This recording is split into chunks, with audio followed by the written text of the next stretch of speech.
Biblia nagtudlo sa kamatuoran na ikaw makaangkon pa ng kaluwasan.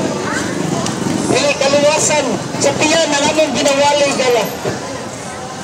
Ang kaluwasan igala sa imong kalag. Nalandi ka ba igala? May anak ay kaluwasan. Siguro, nagkanang mga tsansa na ikaw naluwas gikan sa kamatayon. Naluwas gikan sa kagutom. Naluwas sa unsamang mga makuyaw na pangitabo. Apang ikinahanglan nimo ni higala, baybawan nimo ang kaluwasan sa impierno.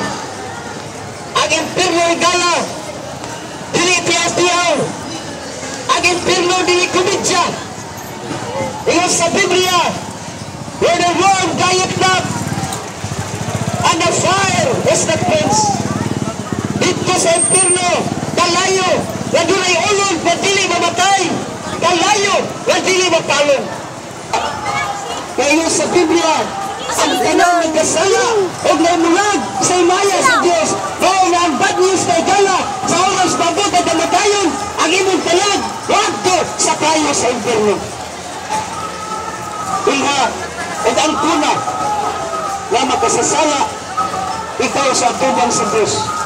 Ikadua, ang kuna na si Kristo Jesus, doon ang bugtong, Ginoo at nagluluwas. Wala na lain na niadto sa cross sa Kalbaryo. Dili among leader sa repent ye and believe the gospel. Why we need to repent?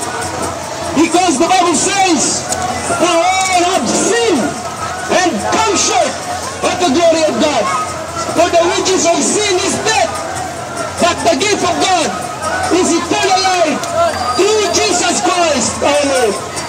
Pinangga ng igala, pinangga ka sa Diyos, pinangga ka sa Ginoo.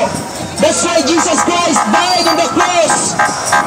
Gipawalan niya yung bililim niya dugo para kanimo ug kanako, para ikaw, para ako, dili na maadto sa ilang kalayo sa impierno. Jesus died for you, my friend. Giantos niya ang kasakit sa yansang sa cross. Giantos niya ang kainit. Giantos ang pagbugal-bugal sa tao. Giantos ang tunok. Tungod ka na sa iyong nagdugma kalimang kanako, pinanggang ay dalang. That's why the Bible says, God so loved the world that He gave His only begotten Son, that whosoever believeth in Him should not perish,